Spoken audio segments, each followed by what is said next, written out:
Welcome to our presentation on used car buying.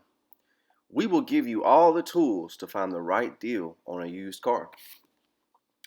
Buying a car that is not new and not sold by a manufacturer's dealer can be a great financial decision. As you may know, a vehicle's value depreciates the moment it is driven off the lot. The benefits of buying a new car, though, include financing deals and, most importantly, federal and state warranties, such as lemon laws, which can give you a peace of mind for a period of time. However, if you can't qualify for financing to buy a new car, or you want a better deal than a new car, you can find a good used car to fit your transportation needs and your pocketbook if you use all the right tools. So, this program covers a lot of road to get you there. To be a comprehensive program, we will highlight all the things you should consider when buying a used car. However, the most important thing to remember at all times: go slow. Buying a car is a big transaction, not only because of the money and the impact it can have on your budget, but because having a working car is almost a necessity in today's world. The first thing to do is have a plan. What kind of car do you need? Consider what you will be using the vehicle for. Driving around the family? Driving to and from work? Will you do long distance traveling? I once saw this commercial where a man shook hands with a dealer and proudly drove away in his red Corvette. But when he turned into the driveway, his wife and two kids were standing there, and his wife was not happy. "You can't have a Corvette with two children," she said. That commercial was about a dealer which offered a return policy. It is important to note that a dealer does not have to give you a return policy in many states. In Tennessee, if you buy a car as is, this means you own it when you drive it off the lot. If there is a return policy or even a warranty you can purchase, be sure you understand what it is and how much you are paying for it. I suggest getting at least a short-term warranty to avoid unknown major problems with a used car. I highly recommend having your financing worked out before you go shopping, and I suggest you try at least two, but maybe three different sources of financial options, such as a local bank, a credit union, or even online banking. By working that out beforehand, you know what you can afford. Then the only thing you have to negotiate with the dealer is the sales price and add-ons. We will talk about that later. You will get a better financing deal if you work it out beforehand. The buy here, pay here dealers, which may be the last hope for some people, offer the worst financing. Typically, the down payment they offer you is the total amount they paid for the car. So the financing or payments you make to them after is just profit. Also, remember that getting out of a bad financing deal is a major headache, and a car repossession on your credit is just as bad as a foreclosure on a home. That's why it is a major consumer transactions, so do your research. Finally, before you go, set aside several hours and even plan to walk away, even if you find a car you like. You may need time to research the vehicle, any recalls or other complaints about that model, and its value. No matter what, don't be rushed into a decision. Remember, go slow and always take a test drive. Check out this video from the Federal Trade Commission on financing options. You know what kind of car you want, and you know what you can spend. But don't head to the dealer just yet. Before you shop for a car, shop for financing. Financing a car means you pay it off over time. But you don't have to get that financing through a dealer. Check with banks, credit unions, and finance companies first. Then take your best financing offer with you to the dealers. You can still negotiate and see if the dealer makes a better offer. But if not, you can stick with the financing you already have. If a dealer isn't honest when it comes to financing a car, let the FTC know. Want to know more? Visit ftc.gov/cars. Check out this other video from the Federal Trade Commission on used car vehicle research.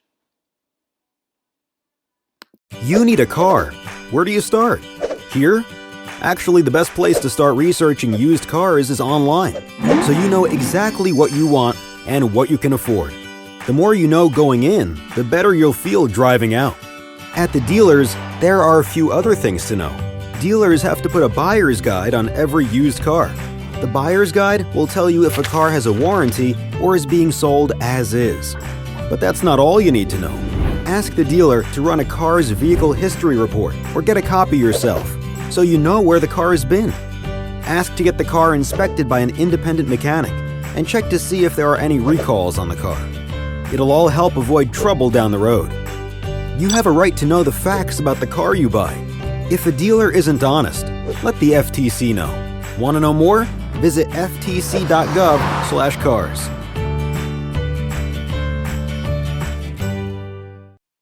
I would like to introduce to you all to what I call the Four Wheels approach. We want you to think about all these things when buying a car. How to inspect a vehicle, how to negotiate a deal, how to maintain a vehicle after you buy it, and several other legal considerations which could be important. So you are ready to go start looking. Make sure to use your buying checklist to offer support when doing your research. The first wheel, inspecting the vehicle.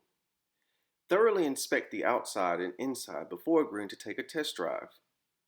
After looking around the exterior, don't be afraid to walk away. Don't take the keys and don't take a test drive if the car doesn't pass the test on the outside. Remember, a salesman thinks he's got you if you will just drive the car. If the car looks good on the outside, it's time for more investigation. Here are some helpful videos. Think of these as real tests for whether a car is worth your time. Buying a car can be exciting, especially if it's your first. But there are a couple of things you need to know before you pay for the car. And there are a lot of vehicles to choose from. Whether it's an SUV, a sports car, a truck, or a sedan, patience and attention to detail will be your best friends. Your first experience with the potential new car is a visual one. Are there any obvious dents? Do the headlights and taillights look straight? Are there any broken lenses? Do the body panels line up smoothly? Are they uneven? Are there any gaps? Is the paint color consistent from panel to panel?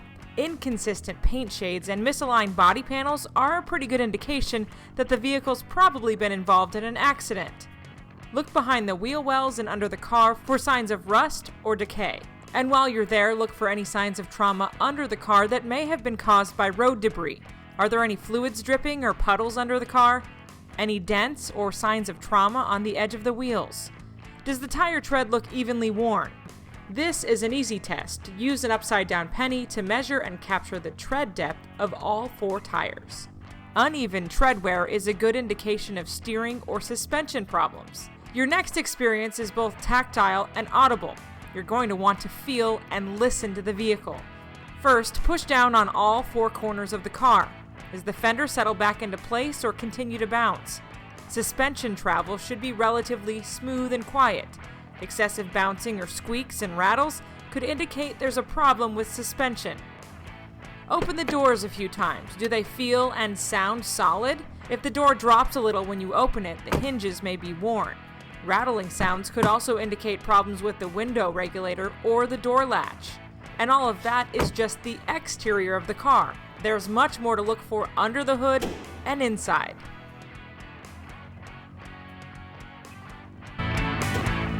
Now that you've done an outside check of the car, it's really important to look under the hood. In fact, at this point, it might be helpful to have a trusted mechanic nearby. From a visual standpoint, is the motor covered in oil or relatively clean? Is it too clean? Freshly washed engine compartments are often trying to hide fluid leaks. Now pull the engine oil dipstick out. Is the oil full? Does it look clean or dirty? In an engine that the oil has been changed on a regular basis, the oil will be rather transparent. Oil that is dark or murky could indicate a certain degree of neglect, especially in the oil change department. And the same holds true for automatic transmission fluid. Visually check the condition of the brake fluid while you're here too. It should be relatively clear and the fluid level should be to the full line. Dirty or low brake fluid indicates poor maintenance and should be evaluated by a mechanic. If the engine is cold, open the radiator cap and check the condition of the coolant.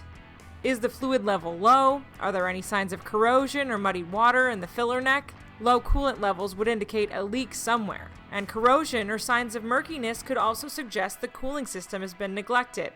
If the cooling system has been properly maintained, the coolant should appear clean and there should be no signs of corrosion. If the engine has been running, do not remove the radiator cap. Visually check the condition of the coolant through the reservoir. Take a quick note of the interior. While a torn seat or a hole in the carpet won't leave you stranded on the side of the road, it is an indication of the overall level of care given to the vehicle up to now. Test the operation of side mirrors and windows as well as door locks and check all the interior lighting. Now it's time to walk around the car and check all the lighting. Brake lights and turn signals should be operational before you take a test drive. Now let's turn the key and take note how long it takes for the engine to start. The motor should fire up right away. Long cranking times on startup could indicate fuel pressure problems or poor maintenance. Warning lights such as a red engine oil or a yellow check engine light should illuminate when you start the car first, but go off immediately as the engine starts. If any warning lights remain on, you should also ask a mechanic to evaluate. And while it's still running and idle, check the engine, make sure it runs smoothly. You should hear a steady exhaust noise, no burps or hiccups. Spitting or sputtering sounds at the tailpipe could indicate a cylinder misfire. This could have been caused by a number of things, many of which are easily corrected. It's also a good time to check with your mechanic. Gently rev the engine a few times. Is the throttle responsive, or is there a lag time between the pedal movement and the RPM increase? Slow throttle response could indicate engine problems and issues that should also be evaluated by a mechanic. While the engine is idling, put your foot on the brake. Note the amount of pedal travel and the feel of the pedal when it stops moving. Pedal travel should be minimal. In fact, it should have a firm feel when held. If the pedal feels good and the turn signal and brake lights are operational, it's time for a test drive. Apply the brakes a few times and listen for any scraping or squeaking noises. The car should drive smoothly. Any kind of wobble, squeak, grind, whine, or rattle should be addressed. The steering wheel should also feel smooth with no pull in either direction. Steering wheel pull is often an indication of a suspension problem. And if possible, deliberately run over a few small potholes at a low speed. The suspension should stabilize the vehicle immediately. Any noises, bouncing, or wobbling could indicate problems that need to be evaluated by a mechanic. If everything seems normal at city speed, now's a good time to take it for a run on the highway. Some vehicles can sound fine around town but develop vibrations and noises at highway speeds. Keep in mind that problems with a car don't necessarily have to be deal breakers. Instead, discuss your findings with a mechanic. They should be able to tell whether these items are easily corrected or cause for major concern, and you may be able to use your findings to lower the selling price of the car. In any case, have patience, pay attention to detail, seek professional advice from a trusted mechanic, and your car buying experience should be a pleasant one. Good luck.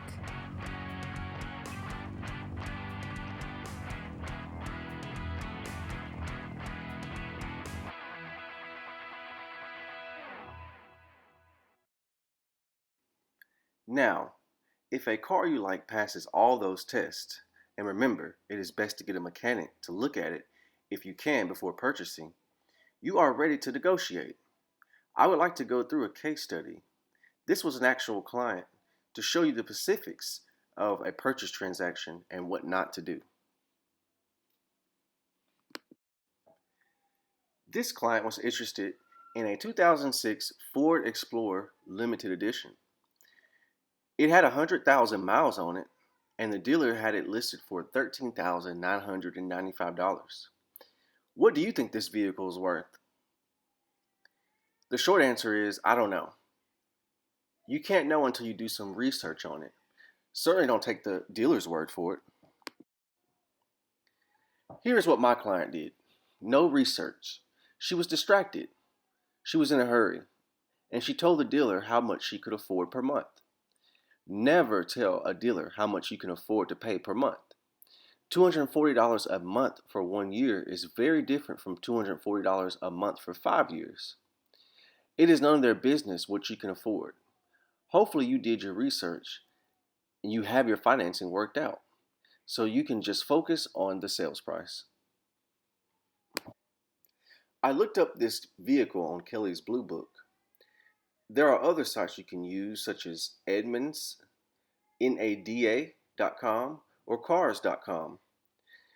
Look at all of them if you can. The more you know, the better. This vehicle had a fair purchase price of $8,692, which is the average of the fair market range of $7,166 to $10,197. Even the suggested retail price from a dealer is $9,515. So $13,995 is just too much. But remember, my client was in a hurry. Let's now look at a retail purchase agreement. First, check out these two videos from the Federal Trade Commission. You see the ads. Low price, low payments, no interest, zero down, guaranteed trade-in offers or rebates. Sounds good, but when you get to the dealer, there could be a catch. To get the low price you saw advertised, you might have to make a big down payment or pay extra fees. What about that 0% financing? It turns out you might need a sky-high credit score to qualify. And the extra low monthly payment? Maybe to start, but it could balloon into a much bigger payment later on. Learn as much as you can about a dealer's reputation ahead of time. And when it's time to sign a sales contract, make sure the deal and terms you agreed on are in the contract. You're in the driver's seat. If you can't get the advertised deal or one you feel good about, just walk away. If a dealer isn't honest when it comes to its car ads, let the FTC know. Want to know more? Visit ftc.gov/cars. You've negotiated a good price for a car, and you have your financing lined up. But it's not time to drive off into the sunset just yet. First, the dealer may try to sell you add-ons. Add-ons are optional products or services, like rust proofing, fabric protection, gap insurance, or a service contract that cost you extra. One important thing to know about add-ons, it's okay to say no, or not right now. It's your money. The more add-ons you get, the more you're going to pay, which might break your budget. Your best move? Read up on add-ons before you even go to a dealer. You might find out that you don't need any add-ons, or you can get them later for a better price. And if there is an add-on you want to buy, don't be afraid to negotiate the price. When you're ready to sign the contract, make sure it only lists the add-ons you've agreed to, at the prices you were quoted. If a dealer isn't honest when it comes to add-on charges, let the FTC know. Want to know more? Visit ftc.gov/cars. This will look very similar to most agreements you will see, and I want you to see how things can add up quickly. Let's zoom in on the cost. First, she paid full price. Some things you can avoid, like the registration fee in Tennessee, which is $128, and the sales tax, which is around $1,300. But look, she paid $299 for document preparation. I say, if you are going to charge me $299 to prepare documents, knock off $200 off the sales price. Powertrain protection warranty, almost $2,900. This is not a warranty from the seller. This is a warranty contract through a third party. You need to read this before just buying it. $695 for GPS. This is so the dealer knows where you are when you miss a payment, so they can repossess the vehicle. Again, you wouldn't be required to buy this unless you are financing with the dealer. Finally, $795 in gap insurance. Who knows what gap insurance is? Well, it's coverage to pay the difference between the value of your car that insurance will pay if you total it and your loan balance. You should never need gap insurance on a used car. In other words, your loan balance should never be more than what the car is worth. If you need gap coverage, you have gone above the price or paid too much for the vehicle. So look at the total of all of this. From $13 $995 to now $19,540, which includes the down payment of $1,250.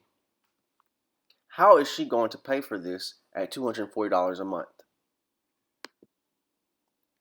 By making 136 payments, that would be 11 years and 4 months in monthly payments. Not if it's twice a month and at 22% interest. The client did not catch this until she had already made one payment and had the car for 2 weeks. The dealer had her sign everything on a computer screen by touching a button. It took her about 5 minutes to run through the purchase agreement. She didn't look closely at the schedule of payments. Looking through the schedule, remember, 2 payments a month, it would take her 100 payments. If she kept this loan and paid it off on schedule, she wouldn't be through paying for this vehicle until 2021, a loan term of 5 years and 7 months. So what are the chances that this vehicle, which is already 10 years old with 100,000 miles on it, is going to last another 5 years and 7 months without major issues? The chances are unlikely. Now, let's compare an okay deal and a good deal to the deal the client actually got. Even if she paid the full asking price but skipped the add-ons because she had her financing options worked out and financed the purchase at an okay rate of 10% over 5 years, she could have reduced the total cost of financing by almost $15,000 and had a one-time monthly payment of $289. If she got a good deal and got the sales price at $10,000 and a good interest rate of, say, 4% over 4 years, she could have cut the total price by a third from the worst case. And her payments could have been $222 monthly, which would have been within her budget. Okay, guys, knowledge is power. Check out this video from the Federal Trade Commission about knowing your rights. Manuel found a car he liked at a local dealership. The dealer offered financing, so Manuel submitted an application, signed some papers, and took the car home. But a few days later, the finance manager called. Manuel's financing wasn't approved, so he went back to the dealership. They offered him a different financing agreement, but this one had a higher rate and a higher monthly payment. Manuel knew he couldn't afford it, but the dealer started pressuring him. If Manuel didn't sign the new agreement, the dealer said he would have to return the car he bought. And the dealer said Manuel couldn't get his old car back because it was already for sale. Manuel knew his rights. He didn't let the dealer intimidate him. He said he would report the dealer to the Attorney General if they didn't make it right. So, the dealer canceled the contract. Manuel returned the car he bought, and the dealer gave Manuel his old car back. Now Manuel knows to compare offers from several lenders and get his financing before he goes car shopping. If he chooses the dealer financing, he also knows to ask if the deal is final and to get that in writing.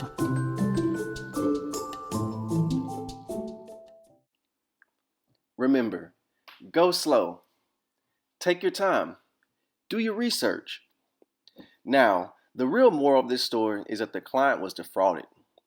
They told her repeatedly that her payment would be $240 a month, not $240 twice a month. So Memphis Area Legal Services wrote a letter for her to the dealer and advised her to take the vehicle back with the letter. We called her several weeks later to check on her.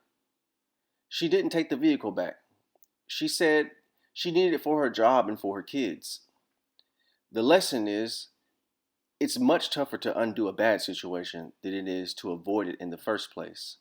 Remember, an ounce of prevention is worth a pound of cure.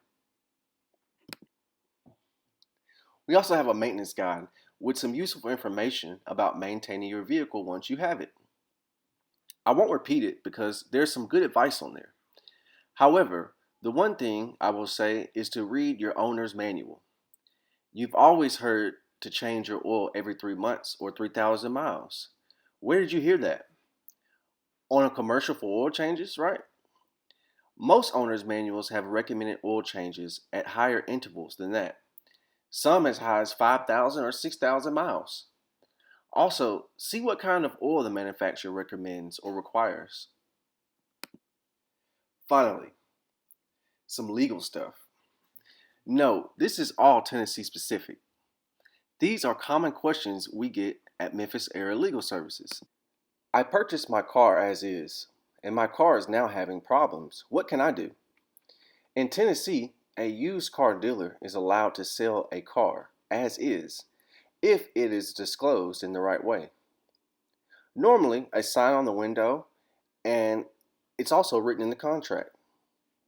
That means it is your responsibility after you drive it off the lot, even if you are financing the purchase with the dealer. The obligation to make payments is not related at all to the working condition of the car. In fact, most dealers transfer your loan to someone else. To avoid big surprises when purchasing a used car, get at least a 30-day warranty on the major components or a short return period written in the contract. I can't get my car registered. There is something wrong with the title. Without a title, you cannot register or legally drive a car. This situation only really occurs with sales from private parties because dealers are required to collect and pay sales tax.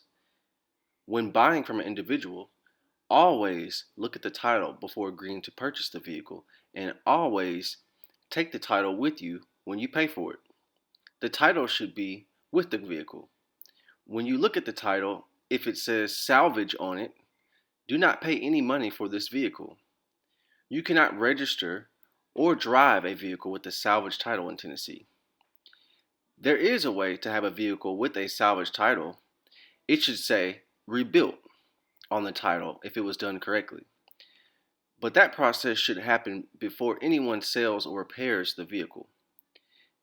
If the car looks good and you think you are getting a deal, paying for a car with a salvage title will be a waste of your money.